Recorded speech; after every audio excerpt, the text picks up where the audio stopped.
Keberuntungan itu kan sebetulnya buah dari usaha kita. Nah, ini Saya bergabung di kepolisian itu melalui jalur PPSS, Pak. Saya kebetulan sarjana kimia, Pak. Jujur ya, saya flashback. Sebetulnya saya juga dulu awal sekali itu cita-citanya sebetulnya bukan jadi polisi memang. Saya dulu pengen jadi tentara.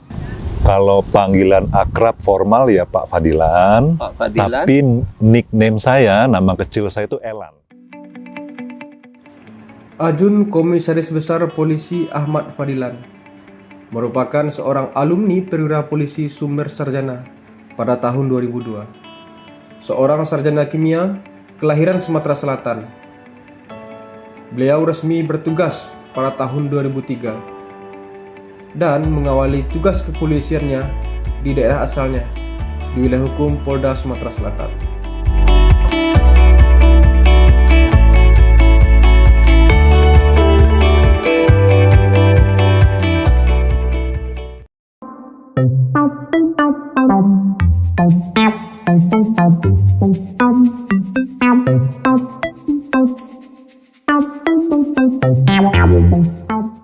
Bismillahirrahmanirrahim. Selamat sore pemirsa, dimanapun berada di sore hari ini. Mungkin ada yang lagi minum kopi santai bersama keluarga, ada lagi jalan-jalan atau beraktivitas apapun hari ini. Saya hari ini sedang berada di Pulau Belibis, Kota Solok, Sumatera Barat. Dan pada hari ini kayaknya hari yang sangat istimewa, beda dari biasanya, di mana di tempat ini di Pulau Belibis, di belakang latar belakang Cinta Solok ya, damai melambangkan kedamaian. Saya hari ini bersama dengan seorang yang sangat luar biasa, yaitu seorang bapak. Dari posturnya beda ini Pak. Kenapa saya bilang beda?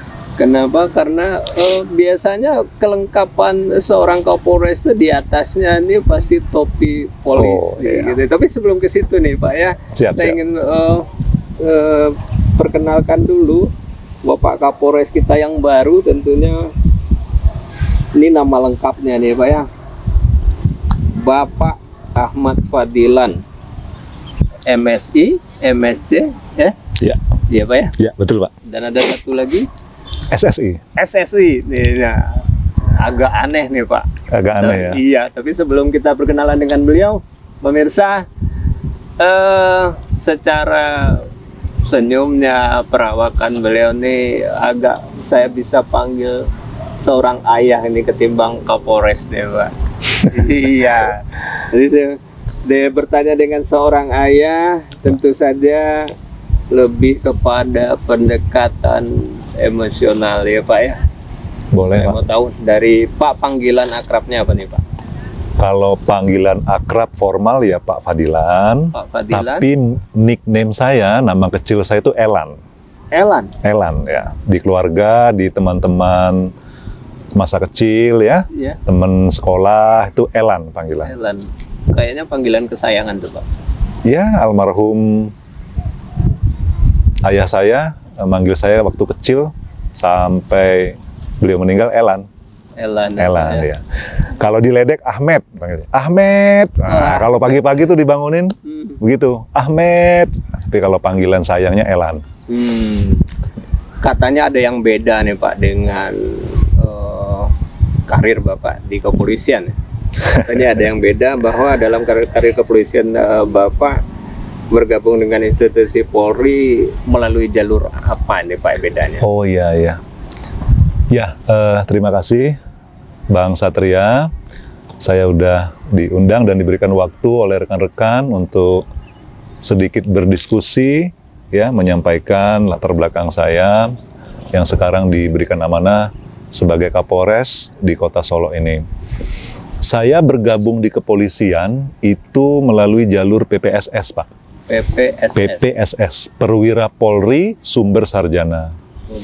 Jadi sebagaimana kita ketahui, kepangkatan di kedinasan TNI dan Polri itu kurang lebih sama ya.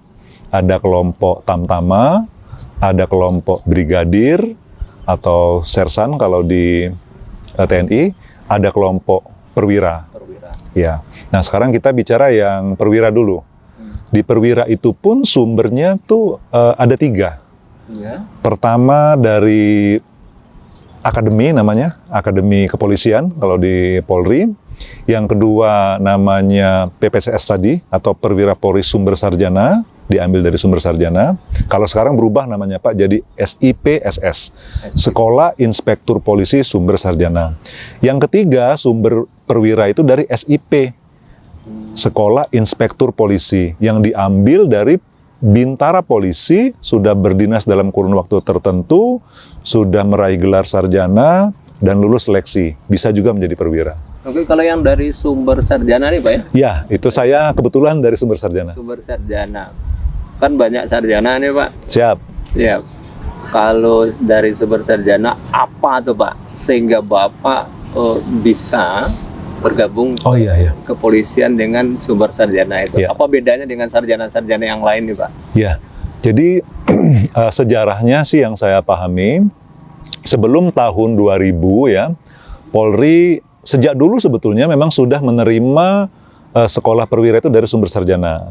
Tetapi memang sebelum tahun 2000 kesarjanaannya itu tidak ditentukan, Pak. Ya. Jadi siapa-siapa saja boleh mendaftar untuk diseleksi, ikut kompetisi menjadi perwira Polri dari sumber semua kesarjanaan.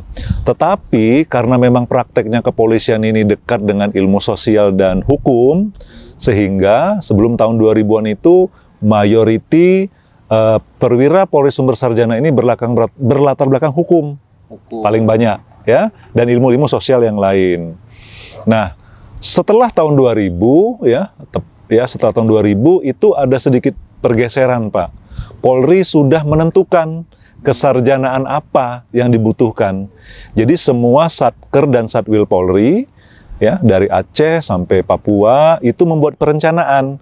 Mereka butuh sarjana apa untuk meng-backup pekerjaan mereka. Itu dikompolir oleh SSDM Mabes Polri, kemudian itulah yang dibuka di dalam pengumuman kebutuhan perwira Polri Sumber Sarjana. Kalau latar belakang Bapak dari Nah, kebetulan saya kan setelah tahun 2000 juga bergabungnya. Jadi saya sudah dalam periode di mana kesarjanaan itu Polri yang menentukan. Saya kebetulan sarjana kimia, Pak. sarjana kimia. Sarjana kimia murni. Ya, Waduh. saya lulusan Fakultas MIPA, jurusan kimia, Universitas Sriwijaya, Palembang. Pasti beda, Pak. Jadi scientist. Sebetulnya saya itu scientist. Scientist. Ya, SS itu kan sarjana sains. Sarjana sains. Ya, sarjana sains, dan sejarahnya dulu sempat juga jadi orang swasta ya. Saya kerja di perusahaan swasta nasional kurang lebih 2 tahun sebelum saya bergabung di Dinas Kepolisian pada tahun 2003. Itu dari kesarjanaannya ya, Pak ya? Iya, betul. Sains. Kemudian ada satu lagi nih Pak, MSI-nya Pak. Kalau MSI-nya saya peroleh juga di Universitas Sriwijaya dari beasiswa Bappenas. Beasiswa Pak ya? Siap untuk program pengelolaan lingkungan. Mungkin Bapak berpikir juga ya, sarjananya kimia, masternya lingkungan, tapi kok polisi? Ya betul, memang cukup unik. Nah, sejarahnya kalau kalau kimia itu memang waktu itu ceritanya Polri memang lagi membutuhkan banyak saintis, Pak. Ada momen waktu itu kasus teror bom yang cukup banyak. Ya. Tahun 2002 kita ingat ada bom Bali 1, kemudian diikuti bom Bali 2, bom kedutaan Amerika, kedutaan Australia dan lain-lain, sehingga menyebabkan Polri menyadari bahwa Polri butuh cukup banyak SDM yang berlatar belakang sains sehingga bisa membackup salah satu pekerjaan utama Polri, yaitu scientific investigation. Sehingga kami dulu memang direkrut, dicari melalui kampus ya. Saya saja yang sudah berdinas dan berkarir di luar di perusahaan swasta nasional itu pun di recall istilahnya, dihubungi, ditawarkan untuk bergabung ke Polri, ya, karena Polri lagi membutuhkan banyak saintis. Ya, alhamdulillah, saya merasa termasuk yang beruntung. Saya mau mengikuti seleksi itu dan saya terpilih menjadi salah satu perwira Polri Sumber Sarjana. Tidak hanya beruntung barangkali Pak ya, tapi ada usaha ya Pak ya? Oh iya, pasti. Ada usaha. Keberuntungan itu kan sebetulnya buah dari usaha kita. Nah, ini nih yang kita tunggu-tunggu pemirsa. Beliau ini kaya dengan kata-kata quotes ya. Dan nanti setelah ini juga akan banyak lagi dikeluarin nih. Pak Satria bisa aja. Dan itu mendamaikan terdengar ya Pak ya. Iya. Insya Allah Pak. Dari seorang anak ya Pak ya. Tadinya punya cita-cita mungkin jadi TNI ya Pak ya, jadi polisi, jadi pegawai bank, barangkali banyak cita-cita. Iya. Hari ini sedang berkumpul di kepala-kepala anak-anak kita ya Pak ya. Betul. Kalau Bapak motivasinya jadi polisi itu apa Pak? Jujur ya, saya flashback. Sebetulnya saya juga dulu awal sekali itu cita-citanya sebetulnya bukan jadi polisi memang. Saya dulu pengen jadi tentara. Jadi tentara justru Pak ya? Saya pengen jadi tentara ya. Kemudian ya saya konsisten juga dengan cita-cita tersebut. Iya. Makanya juga istilahnya menjaga kesehatan fisik ya. Ala kadarnya mungkin sesuai kebutuhan. Iya. Tapi ya itulah jalan hidup. Saya kemudian sekolahnya juga sekolah farmasi. Iya. Kuliahnya juga MIPA kimia, ya, kerjanya di perusahaan otomotif, tapi ternyata takdir Allah saya dipilihkan karir yang juga tidak terlalu jauh dari cita-cita awal saya, berbakti untuk negara. Yang tadinya menjadi anggota TNI, ternyata saya ditakdirkan jadi anggota Polri. Anggota Polri. Ya, jadi ya walaupun itu bukan cita-cita awal, tentunya sebagai manusia yang memang harus dinamis dan siap dengan perubahan, tidak ada masalah. Saya setelah saya bergabung di kepolisian ya tentu saya total ya. Saya 100% waktu, pemikiran, dan niat saya niat menjadi anggota Polri yang bisa berkontribusi yang baik untuk institusi saya, dan juga tentunya tidak mengecewakan orang tua dan keluarga yang sudah mendoakan. Siap. Oh, kan banyak orang bilang untuk jadi perwira itu butuh latar belakang keluarga yang mapan, ya Pak ya. Dukungan dari semua pihak. Saya mau tahu nih Pak, kita juga semua mau pengen tahu nih. Kalau latar belakang keluarga Bapak. Ya, saya Pak, jujur saya datang dari keluarga biasa Pak. Biasa? Ayah saya seorang pegawai negeri, ASN, di Institut Agama Islam Negeri, atau IAIN kalau dulu namanya, Raden Fatah Palembang.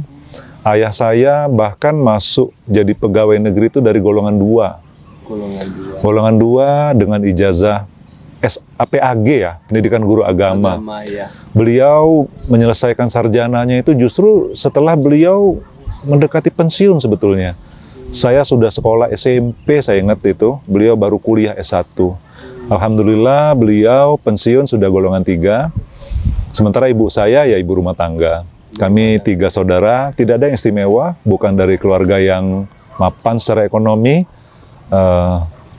Tetapi alhamdulillah orang tua ya bisa ini ya mendidik, mengarahkan, dan memberikan contoh menurut saya keteladanan soal hidup yang ya akhirnya bisa kita pakai di bidang apapun kita berkarya. Dan itu poinnya kayaknya Pak ya? Iya, menurut saya itu. Menjadi contoh teladan. Betul sekali. Semacam bimbingan yang konsisten ya Pak ya? Setuju Pak, setuju. Saya setuju sekali. Iya. Saya reward ya ke almarhum ayah saya. Kalau saya tidak dibesarkan dengan kasih sayang yang kuat oleh almarhum ayah saya, tentu tidak seperti ini mungkin hasilnya. Bahwa ayah saya itu memang hampir setiap hari memberikan value tentang kehidupan itu yang sangat baik menurut saya. Walaupun kita masih usia dini, itu cukup tertanam lah. Tertanam dan ya. itu konsisten pasti. Iya betul. Konsisten. Sejak bangun tidur sampai tidur lagi istilahnya. Ya. Nasehatnya, contohnya ya. Diajari Pak ya. Betul. Oke, kemudian ada kabar katanya Bapak berdinas di perbatasan, benar Pak, di negeri jiran? Oh iya betul. Saya pernah menghabiskan 3,5 tahun ya dinas di luar negeri di Malaysia, dan kebetulan dapat tempatnya itu di perbatasan Sabah dengan Provinsi Nunukan. Tepatnya di kota Tawau. Tawau itu kota kecil di Sabah, bukan ibu kota negeri Sabah, karena ibu kota negeri Sabah itu kota Kinabalu. Tawau itu salah satu, ibaratnya kalau di Indonesia salah satu ibu kota kabupaten saja. Dan dia secara geografis posisinya berhadapan dengan Pulau Nunukan. Ya, kabupaten terluar Indonesia, bagian utara ya, yang di Pulau Borneo itu. Jadi Pulau Borneo kan berbatasan dengan Malaysia tuh Sabah dan Sarawak. Iya. Kalau Sarawak berbatasan dengan Kalimantan Barat, Sabah berbatasan dengan Kalimantan Timur dan Kalimantan Utara.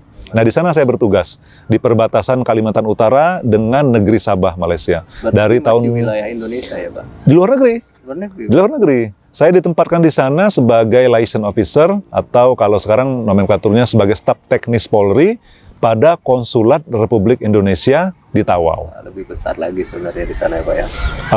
Ya, Wakilan ya, Pak ya? ya. Jadi Polri itu ada perwakilan di 17 tempat di luar negeri.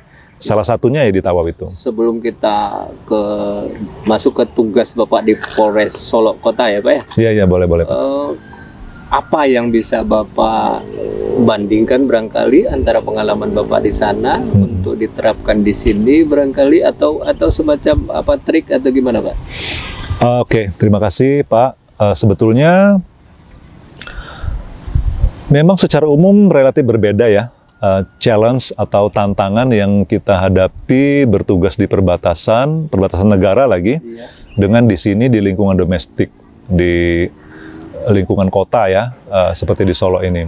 Walaupun secara umum tugas kami kepolisian itu kan berdasarkan Undang-Undang Nomor 2 Tahun 2002 tentang Kepolisian Negara Republik Indonesia, pasal 13, tugas Polri itu aparat negara penegak hukum, kemudian pelindung, pengayom, dan pelayan masyarakat. Pelayan masyarakat. Itu pokoknya.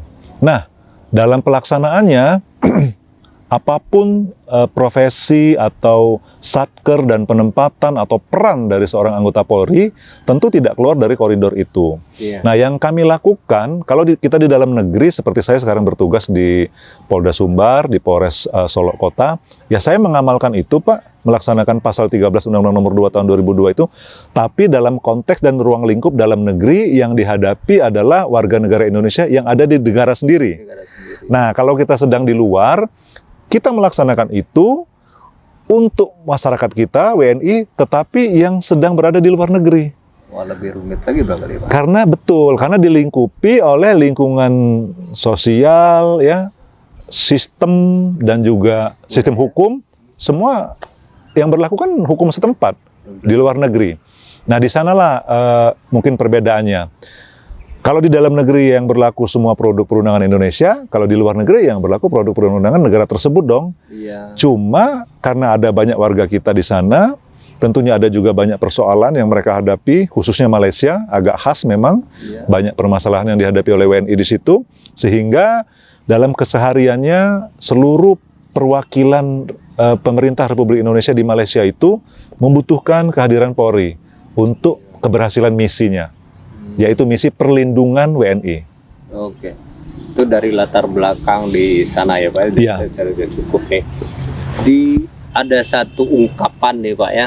Katanya seorang pemimpin, baik itu Kapolres, wali kota atau apapun, katanya belum berhasil kalau belum memimpin di Kota Solok gitu. Bapak pernah dengar belum ungkapan seperti itu deh? Wah, terus terang baru ini saya dengar, Baru Pak. ini ya. Tapi sudah berapa bulan nih, Pak, Bapak berdiri? Saya alhamdulillah udah 2 bulan. 2 bulan. Ini adalah minggu pertama di bulan ketiga.